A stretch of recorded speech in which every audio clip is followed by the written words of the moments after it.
everyone, good morning. My name is Jenny Chen. I'm the founder of 3D Heals. 3D Heals is a platform that connects individuals who want to reinvent healthcare using 3D printing, bioprinting, and related technologies. And in the last couple of years, I was fortunate to encounter many experts and world-class scientists on my journey with 3D Heals. And many of these individuals have risen to their occasion in the recent COVID-19 crisis. They have contributed countless hours and energy to design and create various medical devices to solve the current crisis. So my hope today is that this webinar can help our audience to figure out what is the most optimal design for them based on our experts' unique perspectives. First, I'd like to introduce my co-host, Dr. Nabil Kaji, who's a dear friend of mine. We've known each other ever since the beginning of 3D Heals. Nabil is a practicing dentist. He's also a thought leader in digital dentistry. And very recently, he initiated and is now leading the effort on emergency COVID-19 3D printing PPE project called Print to Protect in Central Valley, California. Nabil? Thank you for the warm introduction, Jenny. I hope everyone pulls a lot out of this panel today. I'm just so excited to be with truly rock stars in the field. You know, the topic of design, especially 3D printed design in this specific time is crucial. You know, we're all dealing with supply chain issues and need to produce very close to where our products are needed. So I'm very curious to hear what our speakers have to say. It's been great working with Jenny to grow the 3D Heals community of collaborators. I'm going to start off by introducing or handing it over to Nicholas Jacobson to lead us in what he's doing at this time. For those of you who have questions, there's down below, there's a Q&A tab. If you have questions for the speakers, please put your questions there. If, we're being joined by individuals all around the world, so where you're from, in the comment box, drop your location. Last time we were joined from people from Singapore to Mexico, Brazil. So we want to know where you're from. So with that, I'm going to hand it over to Nicholas. You're muted, Nicholas. Can you hear me okay? Yeah. Great. I'm going to share my screen really quickly. First of all, I'll introduce myself. My name is Nicholas Jacobson. I'm a design researcher at CU Anschutz, Colorado University Anschutz here in Denver. And I've been working as an architect. My background is as an architect. And I have translated all of that technology and understanding of complex geometries into working with biomedical technologies over the last couple of years. And so that has translated directly into being able to help with the PPE right now in linking together all of the surgeons and doctors that I work with on a daily basis with an understanding of CAD to be able to modify designs really quickly. I'm going to take you through what we have done so far. I'm going to share my screen here. And can you all see my screen okay? Yeah. Wonderful. So my background is working with InWorks. We are an innovation studio on campus working hand in hand with surgeons and doctors in our hospitals in early stage. And now spinning off a startup for pre-surgical planning, 3D printing. And as a result, about a month ago, we started a group called Make for COVID, which is a nonprofit group. Started with about 4 people. And today we are over 2,000 people in just 29 days. I think that number is much higher now. We put the call out and committed to seeing what we can do. And we reached out to the broader Colorado community. Started off with people in my neighborhood who had 3D printers, some of our doctors who had 3D printers in their office. And then it had grown to bigger companies who contacted us and said, we can't do our normal job, but we're going to switch over our day-to-day operations to help you make PPE. And so right now, this number, it says 16,000 pieces of PPE. We're over 2,000 or 20,000 as of today. My work specifically is, we started off by taking the existing designs that were on the market or floating around the internet and getting them into the hospital on day one. These are a couple of the clinicians that I work with. There's Brooke French here on the left side of my screen. She hates this photo because she just got out of the OR and you can see the band marks on her wrist from her gloves. But the idea is that I wanted to get in and talk to the people who are actually using this immediately and get their feedback so we can innovate much faster. We've got some firecracker doctors that we work with. We've worked with over the years who can take any design we give them and flip it on its head. And so we've got Maria Cruz here, Dr. Maria Cruz, a trauma surgeon in the center who literally took the design and said, it'd be much better if we flipped it upside down, and I had a lot more freedom. And then we got it into our cath lab, working with Dr. Gareth Morgan, and to see what it means in all of these different settings, from the OR to the cath lab to trauma, so on and so forth. We started off with high hopes because we had a lot of equipment available, a lot of materials available, and then all of our materials dried up. So we had to pivot, and we've had to pivot maybe countless times. So we come up with a design and then the materials run out. So this is looking when things were at its worst, finding what we had lying around our house, which is window insulation and these fasteners to be able to create a shield. Thankfully, things haven't gotten that bad yet. But I've spent a lot of time working in the hospital with these teams. As you can see, there's a post that went out to Children's Hospital of me doing a fit test with Dr. Jenny Zablas. We're trying to have fun and be crazy in and amongst all of the seriousness, which is trying to create a piece of equipment that is intended to save somebody's life from a deadly virus. The shields were really easy and great because there's no liability with them, at least in our world here in Colorado. We're free to be able to produce shields. None of the 2,000 volunteers are going to be held liable. But as we get into things that are medical devices, the territory gets a lot trickier. We really hope it does not come to the point of having to provide PAPRs, but these are designs that we're looking at. What we found is that the hospitals on day one will tell us, this happened with the shields, it's happened with everything we've done. Day one, they say, no way, no how will we ever go this route of using the maker community. Day two, they said, can you give me a sample? And day three, they said, how many can you get me immediately? So there's a couple stories. We don't listen to any of them. We're trying to get ready. The hospital has to tell a story of being stable and secure. And I get that. But at the same time, talking with the providers, we know that these things are necessary. So we're coming up with designs, getting them tested, getting them ready. Liability is a very difficult aspect in this, and hopefully we'll get to that into the future. We get granted some freedom because we're a state-run university and a state-run hospital. So we don't have to go through a lot of the testing. We can go through the hospital. And that's how we're getting things through. We're working on masks. Our hospitals are really close to being able to run out of masks. And we went through a number of the 3D printed versions and none of them passed our fit test. We ended up designing with community members, Link Design, the silicone mask. We did a lot of testing. We got this into the hospitals, all the way up to the desk of the CEO of our university hospital, and passed infectious disease and through all of the steps necessary. And now these are in mass production. Casting in silicone is not easy. So we've had to go overseas, but now we've got thousands of these being made and being rolled out right now. One of the last things we're working on is a patient intubation tent.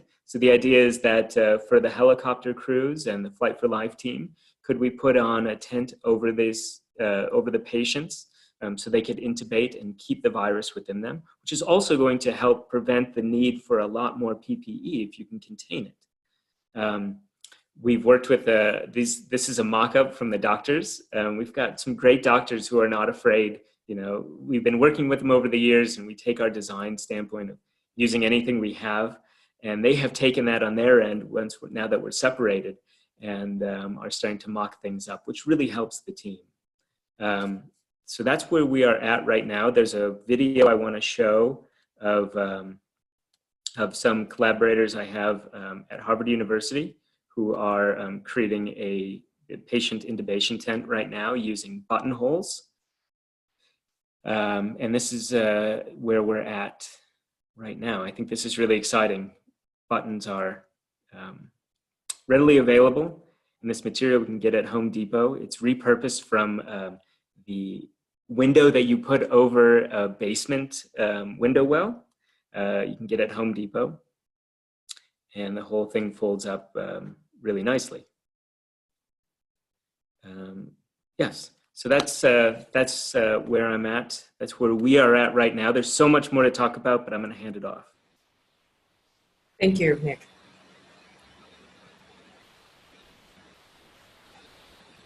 Wonderful. Thank you so much for that. I think it's just amazing, you know, that catering specifically to the needs and how responsive your team is. Truly incredible, Nicholas. I'm going to hand it over to Kevin. Kevin, can you please enlighten us on who you are and what you've been up to? Sure. Thank you so much. First and foremost, just thank you for having me even be a part of this panel. I'm just very thankful to be included in a group of such smart and high calibration individuals here. So just thank you so much for allowing me to be a part of it. Again, yeah, my name is Kevin Yoder. I am a privately practicing dentist in Washington State. For me, being a dentist, the most important thing I think right now for me and other dentists is just to continue to maintain care for our patients. There's a lot of restrictions going on in Washington State as well as across the country as far as what we can be doing and what procedures we're allowed to do at the moment. But still, first and foremost, it's about taking care of the patients. So that's primarily what I need to do. But at the same time, I have had more free time, and I'm also I have a history in computer science and programming and things like that. So I'm going to do a quick screen share as well, and I'll kind of show you what I've been up to.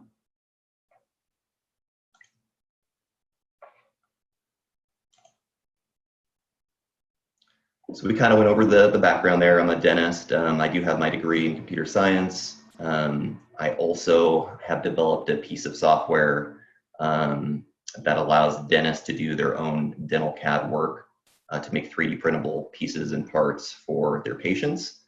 I love technology just in general, all the way around, including the 3D technology, and that doesn't just stop with 3D printing, but the 3D scanners and mills and just anything related to it is very cool to me. I also am an online content provider. I have a YouTube channel called Computer Science of Dentistry. Feel free to check that out. And I put a lot of my information and my results on that channel for people to see. So as it turns out, in dentistry and with 3D printing, we actually, as dentists, if you're really into the 3D printing, we do a lot. We actually do the full CAD/CAM workflow. Basically, we start with a scan. We do some reverse engineering to make a prosthetic part for somebody, and then we print it out and deliver it to them. A big difference, I think, with 3D printing in dentistry as compared to everywhere else, it seems like, is that we are strictly resin-based. We don't do any FDM printing for those types of things. So every dental printer that's out there, I believe for the most part, is all resin-based. From there, you kind of need to know that there's two different types of resins that can be used with these printers. One is labeled a standard resin, the next is a biocompatible resin. Biocompatible is broken down into different stages as well. Certain resins have certain biocompatibility, which just means that they can be in contact with your skin or your mouth or your tooth for X period of time. So there's different classifications there. The things that we end up printing in dentistry with our 3D printers, mainly by far and away, is anatomical models, the casts and the molds that we take of people's teeth. We can then scan those in and then print them out. But I think it's important to also realize this biocompatible portion here. We are actually using these 3D printed resins, we're using these resins to make 3D printed surgical guides. And that's important because if you can kind of see in the picture here, I mean, these resins, these parts that we're making, they're intimately close to tissue, blood, bone, those types of things. So I just want to make it known that this is something that exists and that is used on a daily basis in dentistry. So that's important because you start to think of if you're going to be 3D printing masks or other PPE, what are the harms in doing so? You know, is there any harm in doing that? Allergic reactions and things like that. So biocompatible is important there. And we really take it to the limit with these surgical guides. We also do complete dentures that are 3D printed, TMJ splints, pretty much the whole gamut. As far as the masks that have been out there, about a few weeks ago, I started seeing a lot of iterations come out. Copper 3D on their website put one out. Medical University of South Carolina have some different filters and some different designs. And then there's this Montana mask as well floating around. The thing that I noticed right away is that all these solutions are one size fits all. You know, I mean, there is a way to sometimes thermoform these 3D prints to get them to fit better against your face. People are adding also custom kind of gaskets and things like that to aid in that as well. But doing what we do as dentists, I mean, this is what we do all the time. We take unique anatomy and we make a one-off of that particular print, whatever it is. So this is right up our alley as far as what we do regularly anyway. So I thought, hey, I already have this program that I've developed that takes in scans of teeth and other things and creates objects based off of that, or 3D printed parts based off of that. This should not be a big step to take a face and then do some of those same CAD procedures on that to end up with a kind of a semi-automated solution to make 3D printable masks. So that's when I started making a program called MeshMask. It's free. It uses Autodesk Mesh Mixer to basically do all the functions and the algorithms and the driving there. So really, my program is just kind of like a bunch of macros, and it does things based on, you know, the input that you give it. Essentially, you can take a scan of someone's face, you can mark the outline where you want the border of the mask to be, and it will, based on how much thickness you want on the mask and how much distance from the face you want, it will generate a custom fit 3D printable mask based on those parameters. And then also, as the weeks went on, you started to kind of notice that people were making different filters, different attachments, different designs. And so I just thought, instead of trying to add one every time someone came out with something new, to make it more of like a modular system. So it has this like 22 millimeter CPAP port, which fits a lot of the filter designs that are coming out right now, as well as any other future potential iterations as well. So I'm trying to make it as flexible as possible for anybody to do anything they want. It doesn't have to make a mask. It's just something that can help possibly innovate maybe something else as well. But that's what I got here as well. It also makes a separate 3D printable gasket that goes around the outside, because like I said before, sometimes there can be like allergic reactions and things like that happen when you have these resin prints and they're directly in contact with your face. So you got to be somewhat careful about that. And this part, the gasket part, could be printed in a biocompatible resin, while the other part could be printed maybe in a more standard resin. That was the idea there. Yeah, so there's that. And I've kind of got in this a little bit, but I mean, I really, truly do think there are some important considerations to really think about here when we're talking 3D printing. I mean, there are a lot of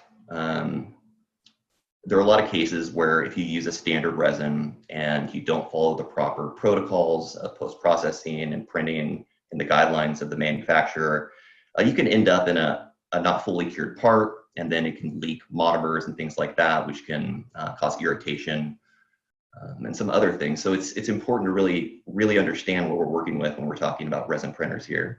The other big part here is if you're printing something that's going to be a face mask, it's essentially restricting your entire respiration pathway to within that 3D printed part. So I think it's really important to kind of get some of the data on off-gassing of the 3D printed parts. I think it's minimal if you follow the protocols correctly, but still, I don't know if there's enough data out there to really be 100% sure on that. So that's actually something that's really a big consideration for me, and something I think should be, looked into, to a decent degree for sure. We talked about the residual monomer leakage. That happens if you're not following the proper protocols and curing things thoroughly. Some other things that people have talked about is with FDM prints, are they actually watertight? Could the virus particles get in through those layer lines, things like that? And then also, could these 3D printed parts, can they be sterilized? And will they degrade over time with sterilization? For me, I kind of just broke it down into just a couple columns here. And this is just kind of high level, just basic recommendations that I've come up with based on everything I've seen so far. But with FDM prints, the direct layer deposition, I would say stay away from ABS as a material because it actually does have some known off-gassing properties, and it's really not good. It's harmful for you. So I'd say stay away from the ABS if possible. TPU is a good choice. It's really good for thermoforming. PLA is very cheap and easy. It also can be thermoformed, biocompatible as well. It's made from, I think, some vegetable glycerin or something like that. PETG is also a good one. It resists, like I said, degradation from the traditional chemical sterilization agents. For resin, I would say, even though it may be possible to use standard resins in certain cases, if you're going to be confining your respiratory path to within a 3D printed part, I would just say I would avoid the standard resins altogether. Just stick with biocompatible. I mean, crazy times could call for crazy measures, but I think if it's possible, stay with the biocompatible. Without a doubt, follow the post-process protocols thoroughly to the T every time. That's a thorough rinse, a thorough cure, everything like that. When you are printing with resin, when you go through the cure cycle, there can be shrinkage and warpage sometimes. So that's a consideration as far as removing the supports maybe before or after. If you're trying to get a filter that needs to be perfectly snapped into one of those little boxes, if you take the supports off before you cure it, that's going to warp, and then it won't be a perfect fit anymore. So those are things you need to consider as well with resin-based printing. And just to be extra careful, if I were for sure going to be using this, knowing that it was going to be kind of restricted to, like I said, someone's face or something like that, I would go the full mile, and I would say submerge it under a glycerin bath and cure it in that submerged bath. I think that's going to get you the best full complete cure. That's what we do, and that's what's recommended with our 3D printed dentures that we do. So I think that's a smart thing to do if you were potentially going to be doing that. And it's not really, there's not enough research right now, but some people are suggesting that after everything is completely cured and you've gone through all the steps and you're ready, if you pop it into a water bath and with ultrasonic attached to it, that can help kind of get the residual monomers, if there are any left, out of the 3D printed part. So that's me, and that's what I've been doing. And it's a little bit different in that I'm not necessarily doing the manufacturing of it, but I'm just trying to give people like you maybe, or anybody else, just a tool or something to help innovate, create, that type of thing. Thank you, Kevin. By the way, I just want to mention that we do have a Q&A box at the bottom on this Zoom. So please input your question in the Q&A box rather than in the chat box, because we don't monitor those. And if you like a particular question, you can vote up in the Q&A box as well. Also, I just want to mention all the speakers' information will be on the website, and we will also post all the relevant links. I know Kevin has a very good YouTube channel, and I actually enjoy watching it a little bit. So we'll share that link as well. And then I think Jordan wants to have some time constraints. So Jordan, I'm going to go ahead and introduce you. So Jordan actually is our community manager in Boston as well. He's a super awesome 3D designer, really cross-discipline, I would say. Done quite a few healthcare projects, but now is also working on COVID-19 designs and manufacturing. Jordan, you're muted. Yep, can you guys hear me now? Yeah. Awesome. So let me pull up my presentation. I lost the window. But yeah, thanks for the intro. And I'll share my screen. So there we go. You guys see my screen okay? Yes? Cool. So yeah, a little bit about me. Like Jenny said, I'm pretty cross-disciplinary. My background, I graduated from school with a degree in industrial design, but I also have a background in computer graphics and 3D modeling. And one of my biggest things that I do is I like to combine those worlds. And I'll give a small demonstration of that later. My cat is named Norton. And I got involved through this through two channels. One was through 3D Heals. Like Jenny said, I'm a community manager, and my first event that I was going to hold in Boston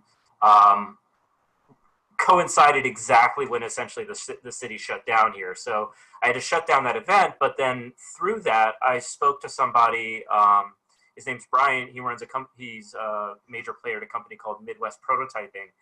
And they were starting to pivot everything they did over to face shields. So through that connection, I basically called up my GP doctor, my personal doctor. I was like, hey, do you need any supplies? I know somebody who's producing them. And, you know, like the story went, at first it was like, maybe. And then later it was like, okay, yeah, we'll take some. And then later it was, okay, yeah, here's the entire Alliance Healthcare Network. Like, put your name in, give people stuff. So through that, I fulfilled about 900 to 1,000 orders, just connecting people directly. And then, ever since then, I've been designing a lot of stuff on my own. So this is one of the things I've been working on is this, well, actually, these are the 4 things I've been working on.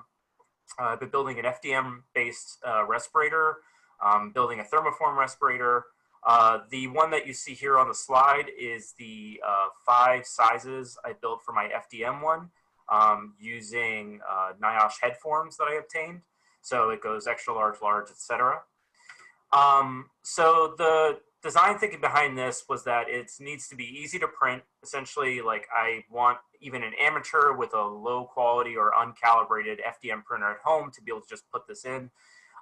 It needs to be modular in the sense that, you know, if you come out with a different kind of filter, if you have different types of elastic, like you can see in the image on the right, it was going through a fit test, which it passed.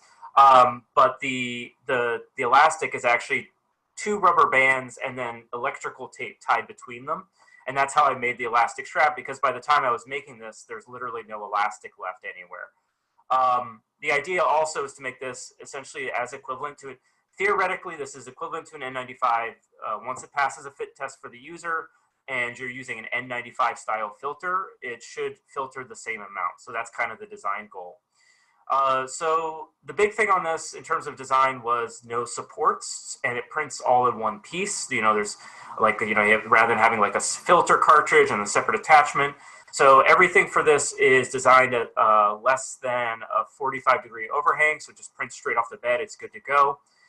The material of choice is TPU. I think you can use, I've seen some people print it with PETG and thermoform it. But the idea is that it's supposed to be as, you know, universal as possible So I have these several designs, all of them are flexible. The vitamins is like an old open source 3D printing term for manufactured components like screws and linear rods. And in that case, the vitamins for this would be the elastic and what's it called? The metal. So there's actually this band here up at the top. There's a paper, you cut a paper clip and you slide that in there, and that's how you can get the nose squeeze to hold it to your face.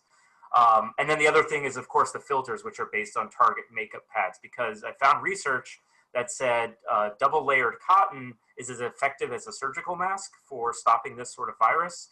And cotton makeup pads are 2 layers of cotton with a big like cotton ball wedged between them. So it's kind of perfect for that.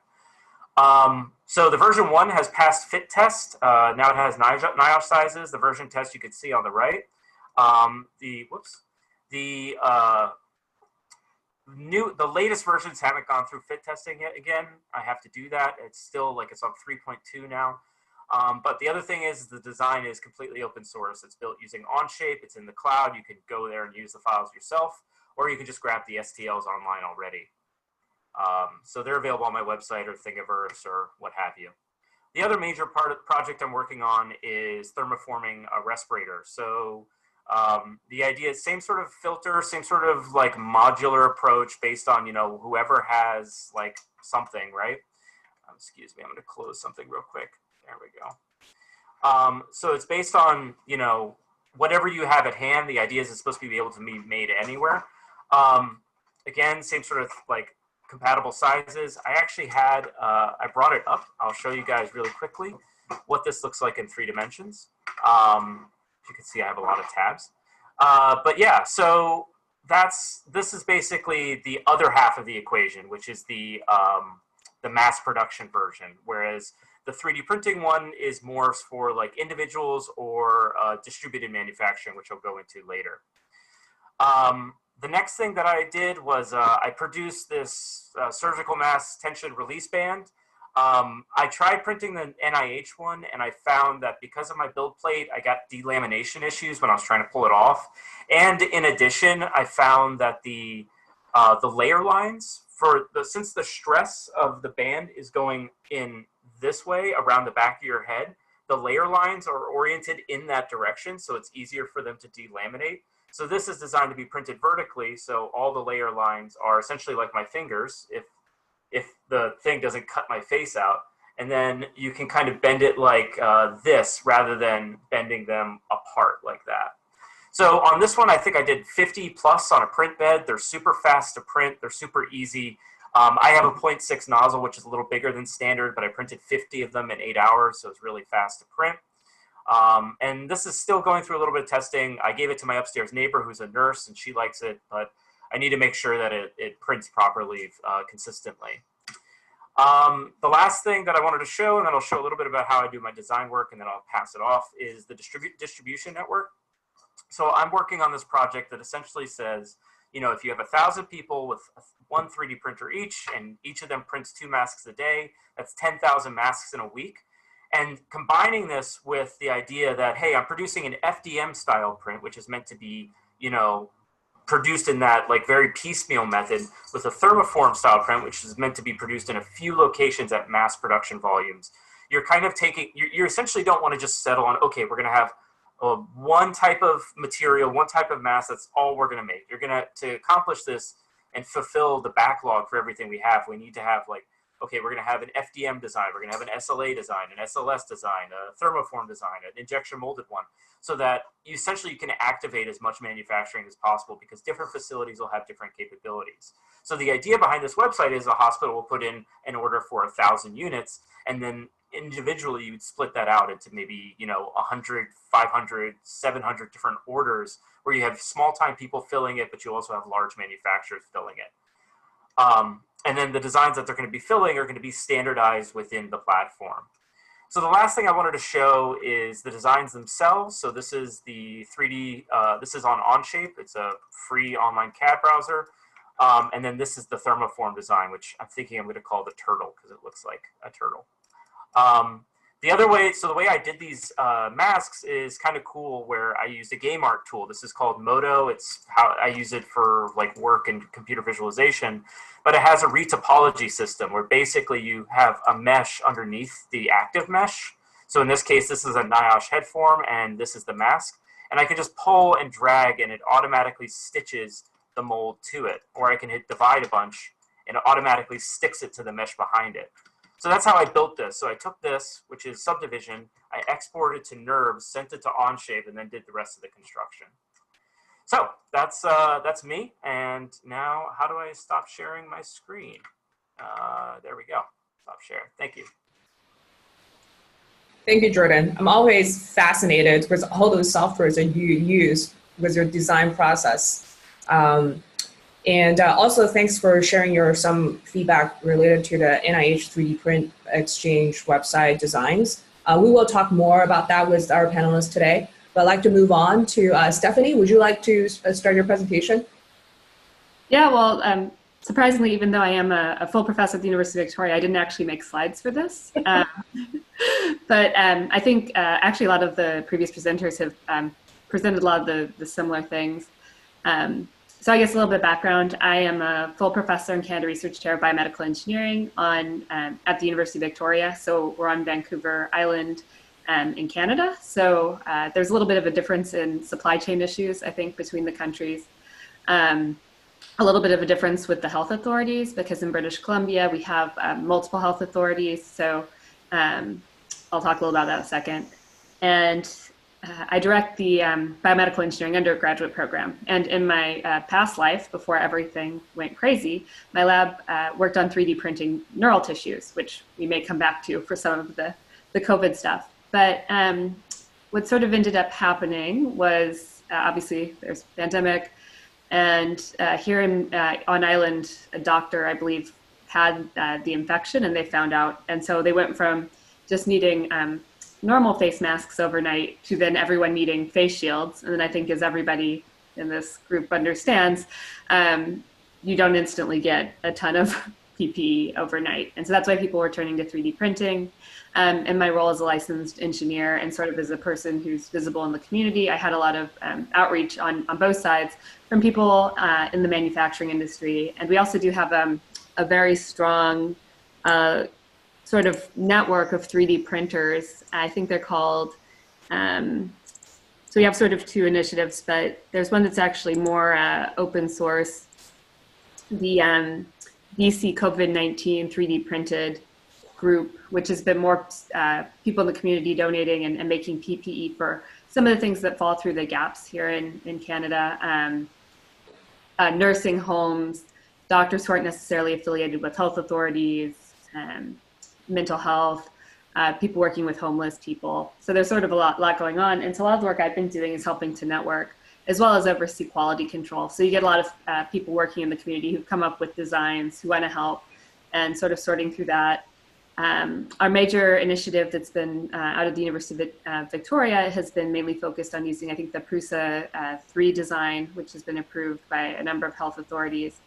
And so through some optimization, a group of both local students, local alumni, and people in the community have optimized it so we can print a number of the headband portions of the face shields quite rapidly. For the actual plastic PETG face shields, we're very lucky. One of our partners from CNC up in Sydney, a town nearby, he was able to source a lot of that when we were first looking at this. And I think other people have alluded to this, is material sourcing has been quite difficult. And I think if you're looking for straight plastic PETG right now, you aren't going to get any for at least like 15 weeks. So that's one thing I've learned a lot about in this process, is supply chain. So yeah, just here on island, it's been a big community effort. Before all of this happened, I did have a good relationship with our health authority. And so I was able to take our designs and get them approved quite rapidly. Just a little bit on the legal liability. Our project's a bit different because we have opened it up. We do have people in the community printing, and we do run it all through UVic. And so my chief engineer on the project, Lila Abelseth, she inspects all the donated parts to make sure they're of sufficient quality. We package and sterilize parts here at the university, and what was my research lab, now using the UV sterilization to make medical devices. And then we've been delivering 100 to 200 a day to the health authority for the past few weeks. We were planning to make 4,000, but more recently, the Vancouver Island Health Authorities indicated they're going to need larger quantities. A lot of groups in the community have reached out to get face shields from some of these groups that sort of fall through the cracks. And I know that our open source group, they've been making things that aren't to necessarily Health Canada standards, but using some of the things that I think Nicholas was showing, where you're using things like overhead transparencies with the 3D printed parts just to get cheaper solutions, just to get any sort of degree of protection. And yeah, it's interesting. And I think actually one of the cities nearby, Langford, has said that people who are going to work need to be wearing face shields. So it's a crazy time, and be interesting how the demand grows, and people you not necessarily working with the health authority, you're like, well, it makes sense that these people should be protected. For us with the legality, because we had it approved by the health authority. We did go through a couple of rounds with legal just because they weren't sure about, there are relaxed standards for manufacturing necessary equipment in emergencies. And so we had consulted with the Health Canada standards. And so we do have some disclaimers on our packaging. We did also sign an official contract, which in an interesting thing, the way the university I work at wanted, Island Health did offer to pay us for our face shields, but the university didn't want to actually take their money. So we're doing it as a donation. So we've gotten some charity money from Coast Capital Savings, and some other groups have offered to help as well. So other things, just when you're working sort of in a bit of a larger scale, which I don't know if other people have had to work with, but maybe Nicholas has, is when you're packaging and doing the printing, when you have a large print farm. So we actually took a lot of the 3D printing capacity at UVic and put it all in an engineering lab, so it was easy to monitor, but maintaining social distancing and things along those lines, because you can't necessarily have the numbers of people working like you would in different times. So I think I'm more at an organizational level and doing a lot of the, like, looking at designs once they've been made and deciding whether or not to pass them along to the health authority. And so I think those are just some of the lessons. I think it's been actually really great to see how the community comes out. And I think Jordan was talking about this. It's really been a lot of local sourcing, what your local contacts have. A lot of companies that make, in other industries, like we've been working with Viking Air, which normally makes airplanes. A lot of local machine shops have really been good about talking with us about what they can do and how they can contribute in the medical device field. So I think those are just some of my lessons from, what do I say? I was like, a month ago we weren't doing this, and now we're making, large quantities of PPE. Yeah, it is amazing how our community is very agile, that we switch roles so quickly. But I think, Stephanie, you brought up a lot of really interesting questions. But I'm going to start with one is the vetting process of a design. We have literally hundreds out there. And I like everybody's input on this. After Stephanie, you can start first, is exactly how do you vet some of the designs? Do you have a committee that formed that's multidisciplinary? Like, what is the process? Yeah, well, here on Island, it's, as I said, it's very local. And so with our designs here, I was looking at, how well can we sterilize these different pieces? Like, how strong are the materials? We had the design we were using had been approved by Health Canada, so then just making sure it meets those standards. And then it'll sound very cute and islandish, but knowing the head of biomedical engineering, I was like, here's what we're making. And we talked about the difference between PLA versus PETG, and what they would prefer. And then we brought over prototypes, and then because the demand was, the need was there, then they looked at it, and it was very quickly to be approved. And I know for other local manufacturers, just differences in supply chain, that's sort of been what they've been. But usually for a lot of this stuff, people have come to me, and then I'll refer them on to my Island Health contacts. So it is very important to have that connection between these two different or several different organizations to be able to have that open conversation. Yeah, I mean, not every designers that we know, I would say majority of the designers that we know don't have that benefit of being able to directly converse. yeah, and I mean, and also, as I mentioned, we do have this other open source 3D printing group, which they can have more flexibility and they can donate to things like your nursing homes and things like that because they don't have to meet the same standards. But for some of my partners, like the machine shops, a lot of them already have their ISO for making medical devices. And so it's sort of getting, we sort of actually even, and I mean, I hate saying this, but, we have tiers of, this is what we want for our doctors, and then for some of the other groups, we can direct them to the open source project, which uses lower quality materials that aren't necessarily approved designs for medical grade. Thank you. Nick, would you like to go next to answer the same question? How do you vet it? Yeah, that's a really good question. So with over 2,000 volunteers, this effort there's a lot of people working on the organization side of this. And so it started at first with me looking over everything, which quickly stopped working. We ended up publishing, we got a lot of people involved to build out a website and have a Google Doc. So at first we were sending that out and saying, if you're going to be making stuff, please follow, here's the design that we know that works. Here's the feedback that we're getting. Here's the temperature to set your build plate for this material. Or here's some errors that we're having. And then it became a requirement. So anybody that would sign up would have to go through, do a little questionnaire and pull that out. And then now we have a warehouse. Yeah, it's where my husband's from. Which is an auto body so shop I wanted to just check when we were off-roading to the that got converted over to a distribution center. It's really difficult because we've got so many people coming through, but you have to social distance. And so we've got one or two people there that we have been showering with pizza and beer to look over everything that comes in and divide it up into the good, the bad, and the ugly. And again, just like what Stephanie was saying, we have rural hospitals. Their needs are very different than the children's hospital. We've got homeless shelters and police force. All of their requirements are very different. Even within one hospital, the difference between an anesthesiologist and a radiologist is very different. And so it's been difficult to make sure that everything works, but we have different piles. Unfortunately, the police force usually gets a lot of the stuff that breaks, and we send the best stuff to the hospitals. But the vetting process is incredibly critical, more so now than ever, because all of these things are starting to be used. And I feel this huge responsibility that if somebody's going to be using this and going into a COVID ward and somebody coughs in their face, that they're going to be protected. So we do take it very seriously, although it's not easy to set that up in just a month.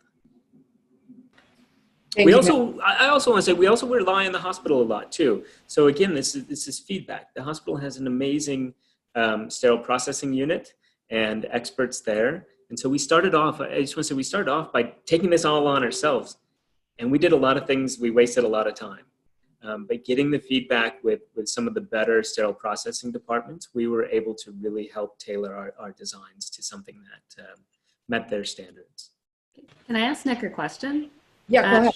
I want to know, because this is something that came up with our designs, because initially we weren't, well, with the legal liability, we were saying, they were single use. And then the hospital came back and said, no, yours can be reused. So I was curious what you were using to sterilize at your hospital, because on our island, they actually have to send it over to Vancouver to get ethylene oxide sterilized. So I was just curious, like what you've experienced and how it affects the reusability of PPE, because that's now sort of where we're at. Yeah, it's a moving target because we started off by using things like Oxivir, hand sanitizer, soap and water, every possible thing that we could use. And we sent it off to some testing facilities, not the full on FDA or NIOSH testing facilities, because that takes way too long. But, simple materials that we could have. Eventually everything has started to run out and we're using just bleach and water, and which has its own problem because it leaves a film on everything.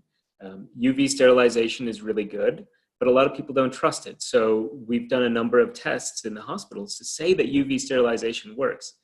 People are really afraid of it though. And that's been the biggest takeaway behind all of this, is that even though our testing reports are showing things that are really good, the people that are actually wearing this and getting coughed on and you know, putting their life at risk are terrified. And so being able to dip things and give them all the options to clean this. And again, some of it is falling back on the individual user. So we have some standards at the hospital, but these at our hospitals, they give one per person and it's theirs for the duration. So they're taking a lot of their own responsibility, which ultimately at the end of the day poses some risks because of creativity. So they have some guy, you know, there's some arguments that we have with the hospital. They don't love our stuff because it opens up the opportunity for creativity. But at the same time, they're starting to put in some standards of what can and can't be done. Does that help? Thanks, Nick. Sure. Jordan, you're probably the first designer I ever know working on this.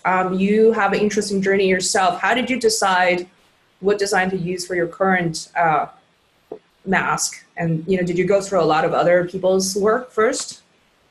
Yeah, I mean, I took a look at a couple. So when I started, this was like right at the beginning of the outbreak, and the biggest design was I can't remember the name of it, but it was basically like a cup shape that was made out of hard plastic, and then it had like a grid filter that kind of fit into place.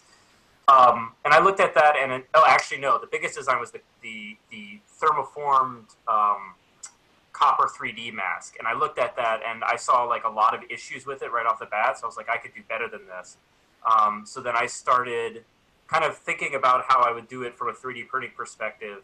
I chose the TPU early on, and at first I tried to do just one side, and then I got immediate feedback that was too hard to breathe through, so then I did two sides. The original mask was also a lot shorter to optimize print time, but then it was less comfortable, so I went from there. In terms of my journey so I like the question about certification, because I feel like there's a lot of opportunity for designers to contribute, but there's not a lot of paths for it. So for instance, the way I got mine fit tested was I've been kind of keeping track of this whole thing forever. So I was like, okay, so I was on the Mass General Hospital webinar for their COVID response team that they were putting together. And I was reading the chat, and I saw someone from there say, hey, from not necessarily from MGH. He doesn't want me to say what facility he's from because they would get inundated. But at a facility was saying like, hey, we could do fit testing. So I was like, okay, I called this person up, and then I drove down there and I got it fit tested. But it's all kind of like all over the place. It would be like I proposed in the MGH group, it would be great if you could have like a channel where essentially you have like a testing facility that has, okay, filters and you have masks. And rather than keeping them combined, you separate the two of them and you run them through. I think that answered the question in a little bit more. I don't want to take up too much time. Did that answer the question? I answered some of the questions, and I think we have a lot of questions in general. So, I mean, this is more of a discussion. I think we're getting some great questions from the participants. I'd like to go into some. Yes. I have a question that's been voted up from Stephanie Hendrickson to the panel. Can you go into more detail on the liability front? What responsibility do hospitals or individual healthcare professionals assume when using non-standard PPE?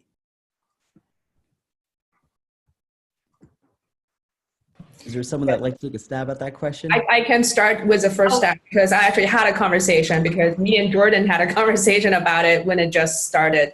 And unfortunately, there isn't a whole lot of clarification about it. There is a general liability law that still covers whatever you produce. So is there a risk to get sued for, after this whole crisis is over because of some defective product? The possibility is there. It's not zero. However, if you have gone through various process to vet your design, vet your final manufactured product, you've tried your best, you've demonstrated a process, or perhaps if you obtained your design from a more official website, the risk may be decreased. That's the answer I got from a lawyer, actually. So I've definitely looked into it. It's not reassuring, but on the other hand, I would say we have a lot of creativity in healthcare 3D printing in general. It doesn't stop people from creating new stuff to help out. So, I mean, I think the risk of liability should not prevent people from creating awesome stuff to help people and save lives. So there was one addition to that. Sorry, was someone else going to speak? Oh, no, you can go. I was just going to say there was one way around that that I explored where if you could get a hospital or nursing home or whatever to actually buy a printer and put it in their building and print locally, then they assume the risk. And I actually explored that with a couple nursing homes in the area. But the answer I got at the time was essentially like, we are way too busy to try and even consider that. But that's an option to get around the liability issue. Yeah, and on that note, what we've done is we actually package our face shields unassembled, and then the person using them assembles them. And so that, and so when we were talking with Island Health, that was sort of like the way of getting around the manufacturing issue, which might be what people are concerned about. And as I mentioned, I did a couple rounds with lawyers on our, with lawyers both at UVic and Island Health about what your legal liability is. But I guess just here in, I mean, the laws might be different in Canada, but also just like the people who we're providing them to, you know, it's between that or nothing. So they've been very grateful. And so I guess my personal opinion is depending on what your hospital is providing and things like that, that would be who I'd think. But then I've also talked to both our hospitals and our university lawyers about what we're providing. So. Thank you. Livio, any other input? Yeah, go ahead. I mean, I think that it's important in a general sense that we let people know that our 3D printed solutions are a stopgap measure. They're being used in cases where we don't have access to fitted N95s. So what's better, a fitted, you know, wearing a bandana or a 3D printed respirator that we're doing our best and with the proper disclaimers. I know Kevin, that this has been a concern for Kevin, you know, is creating his software. So when you go to Kevin's website, you download his software, it's disclaimer, disclaimer, disclaimer. Do you want to say anything more, Kevin, or did I say it for you? No, I mean, you nailed it. I've just been really, really concerned about that to the point where I hate to even say it, but we might even just take the software down. I don't know. You know, you get to a point and you get worried. And I think the big thing for me is I trust people that know what they're doing and professionals and experts. And honestly, that's what this is intended for. That's what the software is intended for those people. Unfortunately, though, it gets into the hands of just an average user, doesn't really know the ins and outs of the full process. And that can be, I think that's where people get into trouble maybe. Sorry, I just want to jump in and say I have to hop off, but this is awesome. I'm sorry I have to go. I'd love to reach out to you guys later, though. Thank you for being part of this, Jordan. Thank you. Thank you, Jordan. Anybody on the chat, feel free to reach out. Thank you, guys. Thank you. Well, since everybody is doing a disclaimer, I also want to have a disclaimer, is that we're not advocating any particular healthcare product, design, software, and we're not giving any healthcare advice right now officially. So just want to add that. But we do have a list of questions that from the audience. Nabil, would you like to tackle some of this? Sure. Let's take a question from Rin Johansson. I think this has been a question on lots of people's mind. It's directed to you, Stephanie, but I think others can give it can take it as well. Are you using UV light to sterilize FDA printed face shield headbands? How did you develop your sterilization protocols? Were your protocols developed in collaboration with the Van Island Health Authority? Yeah, so I would need to check with Lila, who's running things, to figure out the specific details, but I think we're doing 20 to 30 minute exposures.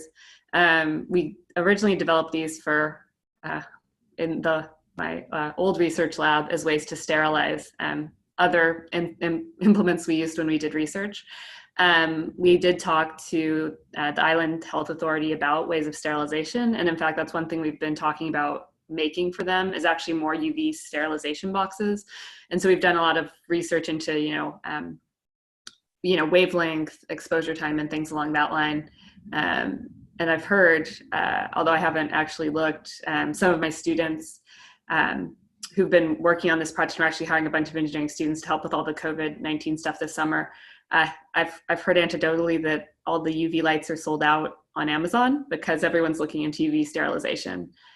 So I think at least up here, that's sort of been what's been recommended, just because things like ethylene oxide are, those facilities are so expensive. And so you aren't going to get any of those running anytime soon. Thank you, Stephanie. Let's see here. We have a question, another sterilization question from Richard Dorer. What sterilization methods do you recommend for FDM printing regarding face shield headwear as ASA, ABS? What do you recommend?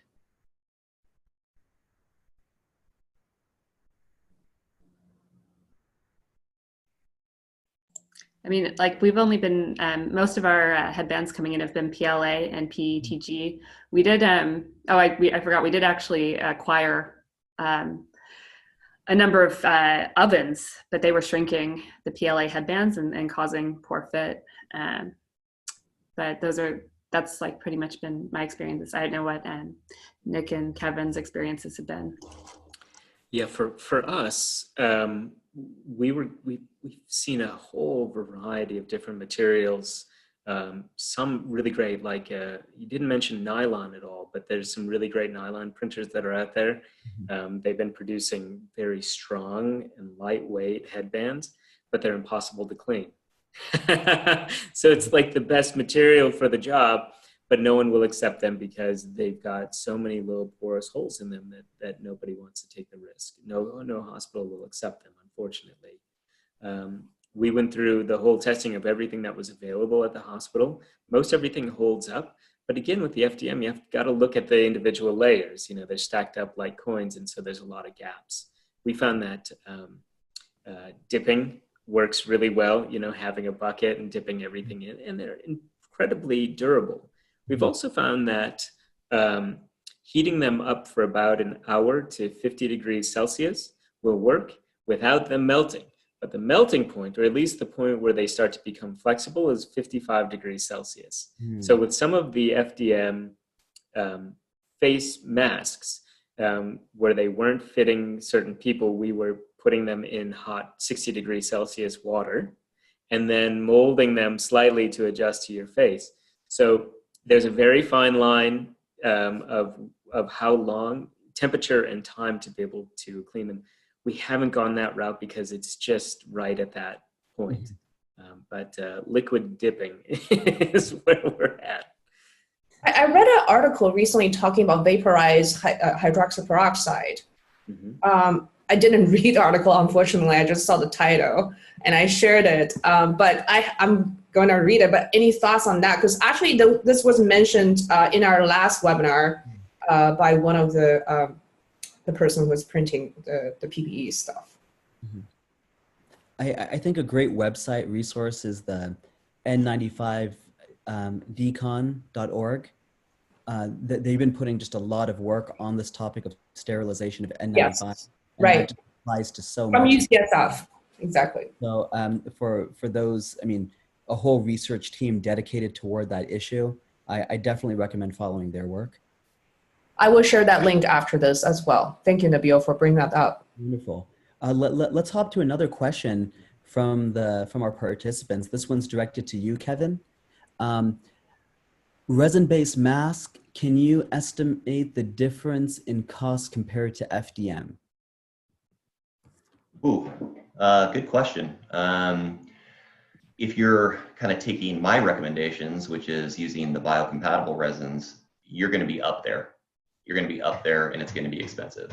I think 1 liter of the surgical guide resin that we use in dentistry is probably about $400 or so. I'm guessing maybe you can get like 4 or 5 masks in total out of that, maybe with all the supports and everything like that, kind of depending on how you were to print it. But yeah, it gets expensive, but at the same time, I have a lot of that, you know? I mean, I got a lot of it laying around. I got some other biocompatible resins that I'm not going to use before its expiration date laying around. So, so for me, it's a good option. Just personally, we did test prints of the respirator mask ourselves, and by the time you print the mask in surgical guide or we would do an orthodontic type resin, the indirect bonding tray resin, those are easily $300 to $400 a liter. And by the time we're done producing those masks, we're lucky if we walk away at $50 a mask on resin. That was my costs. So if it's a last resort stopgap measure and there's nothing else available, well, then that's what we'll do. But we need to explore more economic options that conserve time and resource. Thank you for the question. I will say that I've been kind of trying to pay attention to some of the other leaders in the field doing these different things. And one of them in dentistry is Dr. Wally Renee. And he's put a lot of good information out in regards to this, especially the resin 3D printing component of it. But he's put a lot of good information about the different filter attachments and how they relate to the N95s and everything like that. So, but what I was going to say is that it doesn't really seem like people are too concerned about using standard resins for maybe the second half of that mask or the part that's not actually touching your face. It really seems like people aren't really that concerned about the off-gassing and things. I still am personally, but it seems like it's something that people are using and they're getting it vetted and it seems to be working okay. So just from a really careful point of view, I'm just kind of suggesting the biocompatibility, but it really does seem like standard resins are also working. And if that is the case, then the price goes down incredible, like incredible. You can get 2 liters of cheap resin for $50. Well, perhaps this is where design can play a role. Like, I think it was your presentation, Kevin, that you have this gas or something that's biocompatible, but then there's not super biocompatible. Maybe there's some creative ways of creating this. And since we talked a lot about PPEs, but we also, heard other things that's related to COVID, like the ventilator splitters, possibly other components. Like, have you guys heard of any other designs around the same crisis that you think could be shared with us or interesting, or why you didn't go into it? We don't make them, but a lot of people have been making the ear savers. Oh, no, one of you, Nicholas, I think, or was it Kevin? Somebody printed a ton of the ear savers for the face mask to protect the ears for people wearing the masks. I think there've been some other 3D printing efforts for some of the ventilator parts, but here in Canada, it's been mainly organized. The ventilator stuff is being run actually by a local company, Starfish, to do all the sourcing and manufacturing this to make sure they meet standards. I think one of the coolest things out there right now is the ability, or people are trying to print swabs, 3D print swabs for COVID testing. And absolutely. I think that's amazing. In fact, your colleague that'll be on the 3D Heals 2020 panel, her company is taking the stab at Origin. It just have their 3D printed swabs through the FDA right now. So yeah, you'll be virtually sitting next to her. Yes, we've had a really nice conversation with Origin last week and are working to get a whole bunch of their swabs. Their material is really exciting. Some of the other designs that I'm starting to see right now are things where people are looking at what they currently do and asking, why weren't we better protected before? So one of the projects that just came up, the intubation shield I showed, those exist. Nobody ever uses them because they were just a big box. So this is an opportunity for a long-term issue. But there's also, for kids that are getting their tonsils removed or adenoid surgery. When a surgeon goes in, they've got a fiber optic light that goes in their forehead, and they typically don't wear a shield. Maybe they wear glasses and a surgical mask, but now they've asked us to start to put a shield onto that, thinking this isn't just a short-term thing. This is going to be here for a while. So I'm really interested in some of the trend. I think right now we're at that transition point of really evaluating our current process and going, well, what if this is going to be here for a long time? I really like that. I mean, I think this is a time where, the creative people in our field can start think about solutions for pre-existing problems not totally related to COVID-19. I'm a radiologist. I don't intubate people anymore, but I have intubated people. I mean, imagine me intubating a 300-pound person. It's not easy. And this is bad for the patient and the doctor both, because, if you fail intubation, that's a life we're talking about. And all these scopes and the tools that we have aren't always most user-friendly, and we fail sometimes. So I really like to use this opportunity to really call to action for all the creative minds in our field using 3D printing to design these new solutions that really open up a field for us. I just want to add that. There's one other thing. Oh, sorry. Go ahead. Oh, no, go ahead, Kevin. Go ahead. Actually, you brought it to my attention, Nabil. It's in dentistry, as it turns out, which is so wonderful. We are one of the highest risk professions for contracting COVID due to the aerosols that are produced with our drill and everything like that. I think a very novel, very cool thing that's coming out with this in mind is that people are creating devices that will basically mitigate the aerosols that are in the air. So we have these high vacuum ports right next to our patients, except we generally use them just to, suck saliva, things like that. But you can adapt them to add kind of like these funnels to where a lot of the aerosols will now be pulled in that way. So that's novel, that's unique. We've never done that before. And I think that's really cool. Things like that are very, very cool. Yeah. Well, in medicine, that sounds like a negative pressure room. We used to isolate a patient who has aerosol contagious disease like TB. We put them in a negative pressure room. I think that really just, glad that we had that conversation.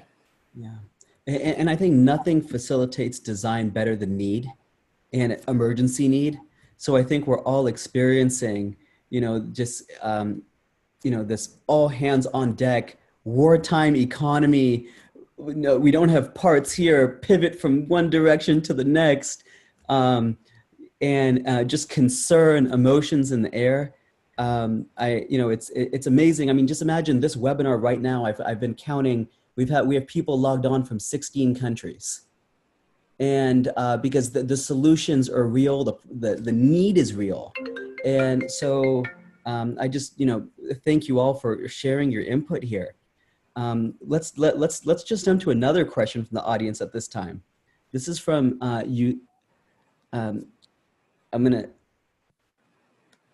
Yudhistira Knock.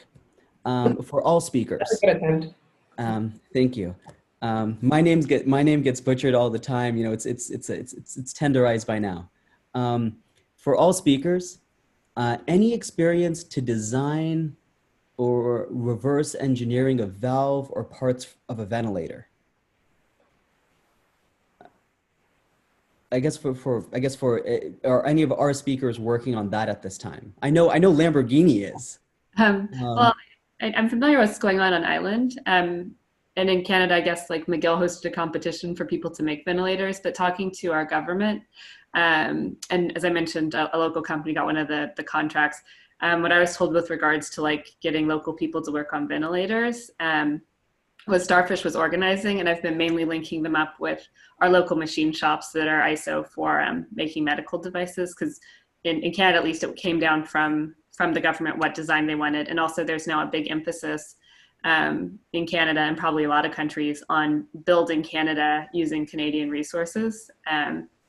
And so that's sort of like with the ventilators, what their approach has been. And here in British Columbia, we have been very lucky that we haven't actually hit one of the points where they are limiting STEP. Yeah, we have looked into ventilator splitters from a 3D printing and design standpoint. It's pretty simple. And especially when you start to get into, you can make it a little bit more complex when you add in Venturi valves and you really control the flow. And in our early testing, we found that you could split one ventilator, I think, up to 6 times and still work, and maybe up to 9 for infants. However, it scares me to death.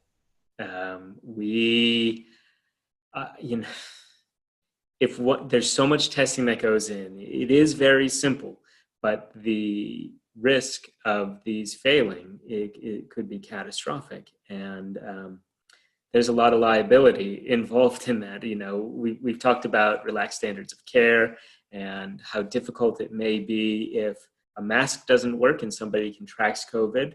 It's almost impossible to be able to say it came from these masks. With a ventilator splitter, it's very direct if that breaks.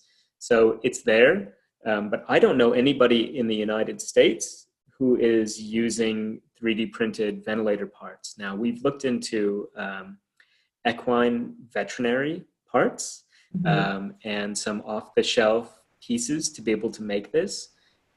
They work, they're there, they're not approved. I hope it doesn't get to that point. Yeah, actually this subject was brought up in our last webinar, and quite a few experts talked about it. I think the American Society of Anesthesiologists do not recommend these ventilator splitters. I mean, I'm not expert in this, but if you imagine, let's say if you have like earthquake and a lot of people need ventilators, these people have normal lungs. So the compliance, all you need is use a flow, to pump these lungs. But we're talking about a disease that causes pneumonia, the compliance of the lungs significantly change. So yeah, I'm actually kind of curious if Italy, who is really using these, if they have some kind of outcome studies and if they have like better designs to manage the ventilators. Well, we're near the end of this webinar. The last time when me and Nabil were talking about this design for COVID-19, we had a great time because there's just so many fun designs out there, and we were just marveled at the creativities of people, and some are just ridiculous. Others are really creative. Like for example, there's this scuba diving mask that's converted into, I don't know, is now official mask. I think actually one of the companies is actually going through testing for these. So I wonder if you guys have any, encounters with these fun designs, kind of out there, but like worth of mentioning. Yeah, we have a local group made one of these scuba designs with I think equivalent of HEPA filters, which we've got currently being looked at by our Island Health. So we've seen some interesting things that have come through. So we should be ordering some scuba diving masks before it ends out in Amazon. Yeah, I don't want to recommend. I have this website of like the most creative PPE from like, non-medical, that have been produced by health professionals or those with that experience. And it's just so much fun to see people walk around grocery stores and, in suits of armor. And with it's really fun to see just people use their creativity at this time. I saw somebody the other day with a cabbage leaf they had taken and cut the eye holes out of and put that over their head, and I actually thought, hey, that could work. I really like the disposable nature of it. I really hope at the end of this that there's some big show that puts on display all of the creativity and inventions that were created during this time. That's the most hopeful, exciting, hilarious, serious, there's so much there, but hopeful, I think, is the best word for it. Yes, exactly.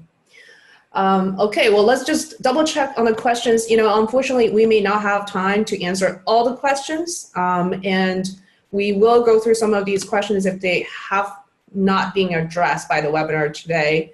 On the other hand, we will save the recording and it will be on the website 3dheals.com. So we'll convert this into our podcast, which is a new podcast for 3D Heals as well. So it will be widely distributed. And the goal of this is not to give anyone absolute directions or instructions. The goal is to just provide people a guidance so they can find their own path. So any final word from our panelists today? Yeah, I'll get started. All of our work, our resources, testing, current designs are all up on our website. I put in the chat here. It's make4covid.co. The idea is that all of our organizational documents, all of the data tracking. I mean, there's a tremendous amount of data that's coming out of this, and that's really going to be exciting to explore and dig into. All of our updated designs, modifications for different teams, everything is there. So please feel free if you have questions to go to the website and check it out. Stephanie? Yeah, no, I think up here it's been a real community effort, and hopefully, as you said, this isn't specifically what you should make or what you should do, but hopefully you've shown some pathways forward for everybody, going from people who just have a 3D printer in their house to academics to Island Health. And I think it really, I think in a lot of places it's really been community efforts, and I hope everybody stays safe. And if people want to get in touch with you, Stephanie, your organization, like what should they do? Like a certain website or? I can send you some of the stuff on the open, but people can just email me. Just my last name, willerth@uvic.ca. And yeah, I've gotten inquiries from actually all over the world just asking about 3D printing things. So hopefully won't blow up my inbox too much because we are like finishing off the semester, but what can you do? Thank you. And Kevin, any final word? Yeah, just I think it's important that during this time, just Jenny and Nabil just doing what you guys are doing, providing this ability for the minds to come together and have this discussion, and for everybody watching to also be included is so important. It's hard to gather information right now, and something like this is really, really beneficial. So thank you so much, and it's been a pleasure to be a part of it. Thank you. Nabil, you want to have final words? I'm just so grateful for the panelists that came to join us today and share their knowledge, their wisdom, their time and effort. We pulled you off the front lines for us to show everyone what we've been doing. To the people from all around the world, across the U.S. and 16 countries that were part of this conversation today. I hope you got some good tidbits and information. The resources that our panelists shared, links, we'll put that all together for you, so you'll have that. This will be recorded. It will be on the website. Thank you for being part of this. I'm going to share my screen for a second. 3D Heals is a great community to learn more about healthcare 3D printing. And if you found our panelists of 4 or 5 people today amazing, I urge you to be part of our 3D Heals 2020 conference. How many speakers will we be having? 50 plus. I can't even count now. So if we'll have 50 plus speakers of the caliber that you saw today, and it's literally going to be like breathing, like drinking from the fire hose, breathing from the fire hose, right? I'm just thinking too much about respirators. So thank you all today. Thank you for being part of this. And we look forward to seeing you on future panels. Yeah, I want to thank also all the panelists today. I know some of you guys haven't slept like a whole night for many days. I know especially, Nick and Stephanie, I know you guys are working just tirelessly on helping people. And, 3D Heals, we're trying to spread the message, and this is what we can do to contribute in this crisis. So thank you very much for joining us and take time to talk to us. And I also want to thank all the audience for joining in. I know a lot of experts in the audience. I can recognize some names from all over the world, and perhaps one day we can also invite you to join this conversation as well. And hopefully this crisis will be over and we'll have more exciting, awesome stuff to make. Thank you very much, everyone. Take care.